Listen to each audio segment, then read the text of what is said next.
오늘 우리가 함께 나눌 하나님의 말씀은 시편 114편 1절부터 8절까지 말씀입니다. 시편 114편 1절부터 8절까지의 말씀입니다. 한 마음으로 하나님의 말씀을 받도록 하겠습니다. 이스라엘이 애굽에서 나오며 야곱의 집안이 언어가 다른 민족에게서 나올 때에 유다는 여호와의 성소가 되었고 이스라엘은 그의 영토가 되었도다. 바다가 보고 도망하며 요단은 물러갔으니 산들은 순양들과 같이 뛰놀며 작은 산들은 어린 양들같이 뛰었도다. 바다야 내가 도망하면 어찌함이며 요단아 내가 물러가면 어찌함인가.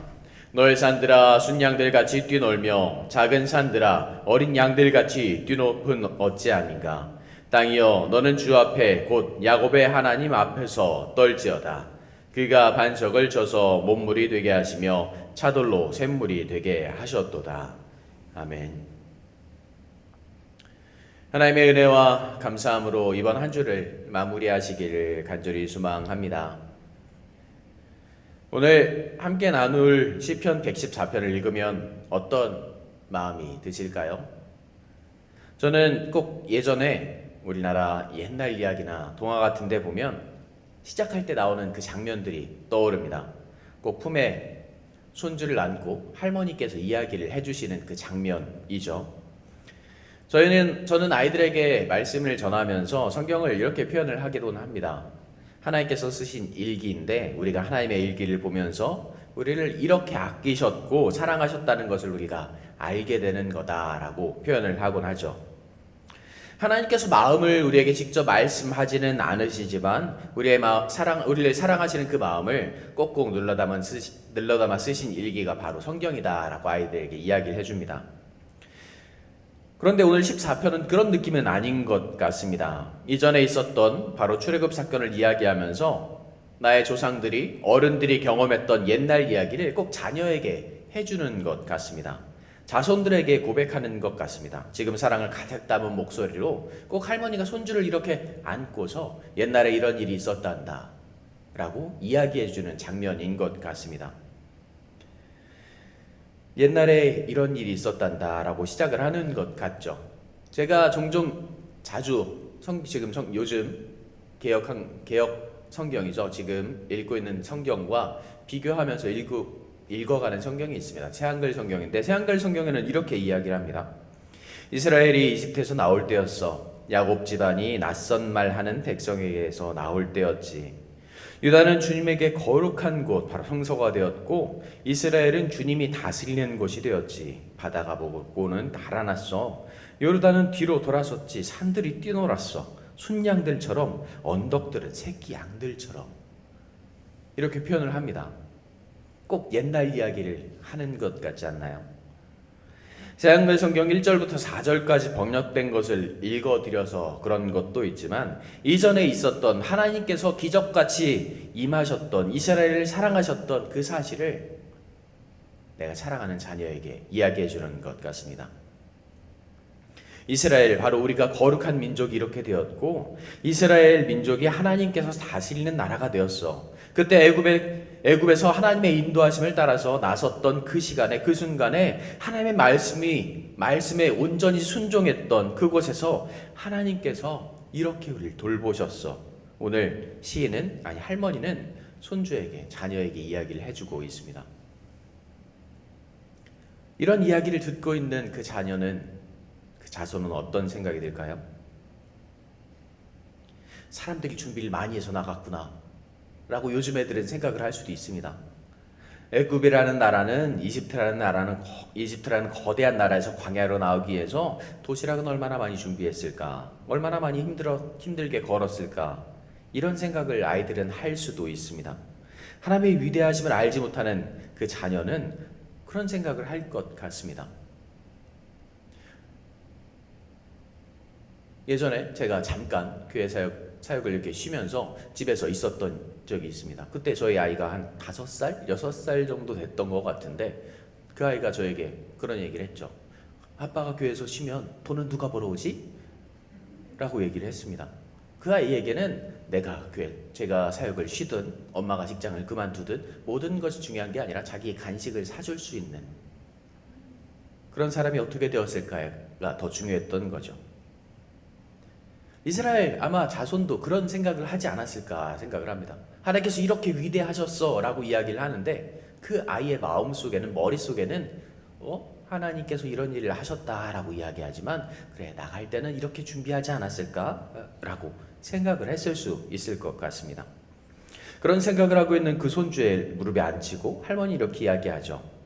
5절부터 7절 말씀입니다. 아까 읽었던 새한글 성경으로 읽어드리면 어째서 너는 바다에 달아나느냐, 요르단아 너는 어째서 뒤로 돌아섰느냐, 산들아 너희는 어째서 뛰노느냐, 숙량들처럼 언덕들아 너희는 어째서 뛰노느냐, 새끼 양들처럼 주님 앞에서 떨어라, 땅아 야곱의 하나님 앞에서. 꼭 노래하는 것처럼 들리지만 물이 갈라지는 그 모습을, 바다를 가르시는 그 모습을 하나님이 무서워서 도망가는 것처럼 표현을 하고, 하나님께서 시내산에 임하셨던 그 순간 산과 언덕이 즐거워서 내가 하나님과 함께 할 수 있음에 너무나도 감사해서 기뻐 뛰어다니는 것처럼 말합니다. 그리고 땅이 하나님 앞에서 떨고, 아니 하나님을 모든 만물들이 떨면서 경배하고 있는 장면을 표현하는 거죠. 하나님께서 이렇게 임하셨을 때 세상이 이렇게 변했어. 그리고 모든 사람이, 모든 만물이 하나님께 경배했어. 하나님이 이렇게 대단한 분이심을 사랑하는 자손에게 이야기하고 있습니다. 하나님께서 앞서가시니까 하나님께서 앞서가시니까 물이 무서워서 도망갔어. 하나님이 말씀을 주시려고, 십계명을 주시려고, 우리에게 은혜를 주시려고 임하셨더니 그 산들이, 언덕들이 너무나도 기뻐서 하나님의 말씀을 받을 수 있다는 그 사실에 너무나도 기뻐서 뛰어놀았어. 하나님은 이 세상 모든 만물들이 경배하는 분이셔. 하나님은 그렇게 위대한 분이시지 라고 이야기합니다. 하나님께서 어떤 분인지 이렇게 이야기할 수 있어. 하나님은 바위를 물 웅덩이로, 자갈을 물이 나는 샘물로 바꾸는 분이셔. 8절의 말씀이죠. 사람이 아무리 준비를 한다고 할지라도 바위를 물 웅덩이로 바꾸는 것은 불가능합니다. 자갈에 물이 넘쳐 흐르게 한다는 것은 사람의 힘으로 가능하지 않습니다. 그런데 그런 일을 가능하게 하신 분이셔 라고 이야기합니다. 이 세상에서 있을 수 없는 일, 사람으로서는 상상할 수도 없고 이해할 수 없는 그 일을 할 수 있는 분, 그 일을 가능하게 하시는 분이 바로 하나님이심을 나의 자손에게, 자녀에게, 내가 사랑하는 이에게 이야기합니다. 지금 시인은 왜 그 아이에게 이런 이야기를 하고 있을까요? 지금 그들의 삶이 너무나도 힘들고 하나님께서 어떤 분이신지를 믿지 못하기 때문입니다. 하나님께서 계시기는 하는 걸까? 고민하고 있기 때문이죠. 그의 자손들이, 자녀가, 아니 손주가 그런 고민을 하게 된 계기가 뭘까요? 지금 그들의 삶이 너무나도 힘들기 때문이죠. 우리가 믿고 의지하는 하나님께서 나와 함께 하기는 하시는 걸까?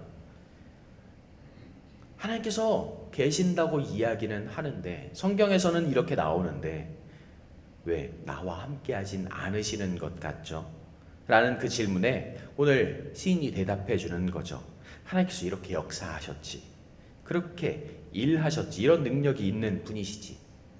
성경의 내용들을 우리와 함께 하셨던, 이스라엘과 함께 하셨던 그 하나님을 이렇게 이야기는 해주지만 아마 이 모든 이야기를 해준 후에 그렇게 끝냈을까요? 아마 저라면, 이 시인이라면 나의 자녀에게, 나의 손주를 안고 이렇게 이야기할 겁니다.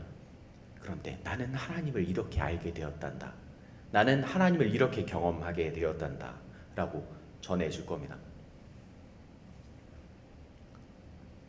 저희 할머니께서 저에게 해주신 말씀 중에 어떤 분에 대한 이야기를 해주셨습니다. 제가 살던 곳이 종종 말씀을 드리지만 화곡동이었습니다. 한 30년 정도 그곳에서 살았죠. 그곳에는 여기 미아리고개 점집이 모여 있는 것처럼 곳곳에 모여 있지는 않지만 곳곳에 점집들이 늘어선 동네였습니다. 가난한 동네에는 점집이 많다라는 그런 이야기처럼 진짜 점집이 많이 있습니다. 제가 살던 곳 아랫집에도 점집이 있었고요. 저의 앞집도 점집이었습니다. 그런데 제가 이상하게 생각하지만 말하지 않는 것이 있습니다. 저희 할머니께서 앞에 있는 그 무당집, 점집 아주머니가 친하게 지내셨다는 겁니다. 그리고 자주 놀러 가셨습니다. 왜 그러실까? 전 신앙인으로서는 이해할 수 없는 일이었습니다. 어떻게 보면 잡신을 섬기는 그런 사람과 가까이 한다는 것, 그리고 그 사람과 친하게 지낸다는 것이 그 어릴 적 생각으로는 이해하기가 어려웠습니다. 그래도 동네 사람이니까 이야기도 하고 그러신가 보다라는 생각으로 넘어갔습니다. 그런데 어느 날 그런 이야기를 듣게 됐죠.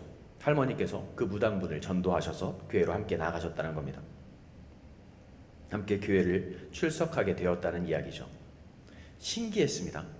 그리고 어떻게 된 일인지 궁금했죠. 할머니께서 그의 이야기를 해주기 시작하셨습니다. 원래는 처음에는 그 무당분과는 가까이 지내지 않으셨는데 어느 날 다른 사람들과 이야기하다 보니까 함께 자리를 하게 되었다라는 겁니다. 그리고 그분이 당신이 하는 일, 그 무당 일을 너무나도 힘들어 한다는 거죠. 그만하고 싶지만 사람들 생각하는 그 귀신의 일을 하다 보면 그만둔다라는 것은 굉장히 힘든 일이다라고 이야기를 합니다. 저주를 받는다, 혹은 해코지를 한다라는 그런 두려움 때문에 그만두기가 너무 힘들다, 내려놓을 수가 없다라는 이야기를 해주셨다는 겁니다. 저라면 그 이야기를 들었을 때 그런갑다 라고 넘겼을 것 같습니다. 그 사람의 하는 일이니까 무당이라면 그런가 보지 라고 넘겼을 것 같습니다. 그런데 할머니는 그분을 매일매일 찾아가기 시작하셨습니다. 그리고 그분과 대화하고 이야기를 들려주시고 위로하셨습니다. 내가 믿는 하나님은 이런 분이심을 전하고 내가 경험한 하나님은 이렇게 은혜로운 분이심을 이야기하십니다. 그리고 그분의 마음을 하나님을 향한 마음으로 조금씩 바꿔가기 시작하셨죠. 그리고 결국에는 그 귀신의 두려움에서 주님의 이름으로 건져내셨고 함께 예배 자리로 가셨던 겁니다.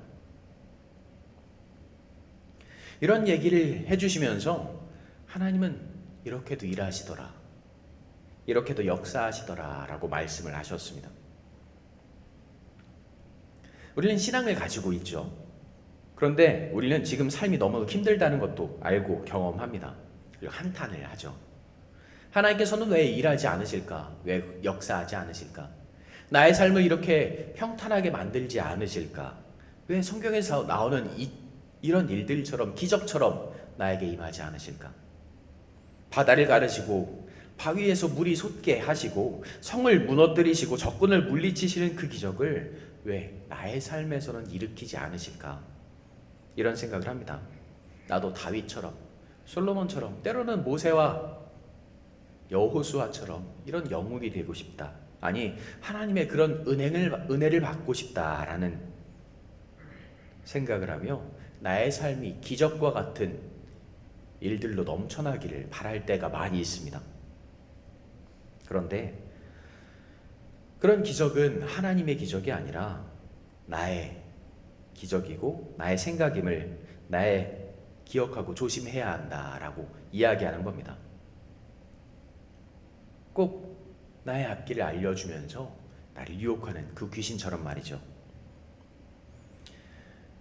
저희에게는 저희가 살아가는 것이, 내가 하나님 앞에 나와 예배하는 것이, 내가 이렇게 찬양하고 기도하는 것이 당연하고 굉장히 평안한 일처럼 생각할 수도 있습니다. 그런데 제가 말씀드렸던 저희 할머니와 함께 하셨던 그 무당분에게는 이렇게 예배하고 하나님께 나올 수 있는 것이 바로 기적이었다는 거죠. 나를 두려움에서 건져주시고 나를 살려주시고 나를 그 두려움의 손길에서 지켜주시는 그 기적이 그에게는 임하는데 우리는 그것을 기적으로 생각하지 않는다는 겁니다. 오늘 시인은 손주를 품에 안고 이야기를 하고 있습니다. 고백하는 이유는, 그에게 이렇게 이야기를 해주는 이유는 우리의 삶을 가만히 돌아보면 이미 하나님께서 이렇게 임하고 계시는데 그 할머니의 삶을 통해서, 그 손주를 품은 그 할머니의 삶을 통해서 전해주고 있는 거죠. 우리는 우리의 자손에게, 손주에게 하나님을 어떻게 고백하고 있을까요? 우리의 삶에서 하나님께서는 이렇게 역사하셨단다, 당당하게 이야기할 수 있을까요? 단지 성경에 나오는 믿어지지 않는 그 기적처럼 하나님께서는 이렇게도 일하실 거야 라고 전하고 끝내지는 않고 있을까요? 하나님께서 나의 삶에 이렇게 역사하셨단다. 우리는 그 삶을 살아온 사람들입니다. 그렇게 지금 이 자리에서 기도하고 예배하고 하나님께 감사하며 고백하고 있습니다. 이제 우리의 삶으로 돌아가서 그 감사를 전할 수 있기를 소망합니다. 우리의 삶이 내가 바라는 기적과 같은 삶이 아니라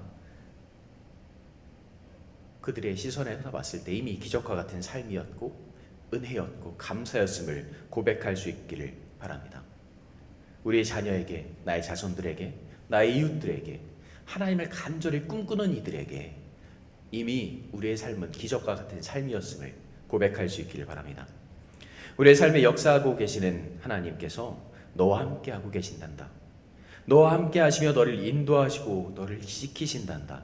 이런 고백을 우리의 삶을 통해서, 우리의 입을 통해서 전하고 고백할 수 있기를 소망합니다. 그리고 이 고백의 시작이 우리 가문, 바로 이 도남동교회에서 시작되기를 또 한번 소망해 봅니다. 기도하겠습니다.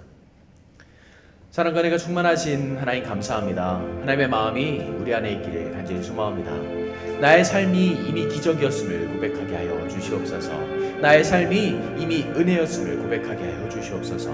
때로는 세상에서 바라보는 기적을 꿈꾸고 성경에서 나오는 그런 기적들을 꿈꾸지만 하나님께서는 이미 나와 함께 하시며 나를 지키시고 인도하심을 다시 한번 경험하고 고백할 수 있는 우리가 되게 하여 주시옵소서.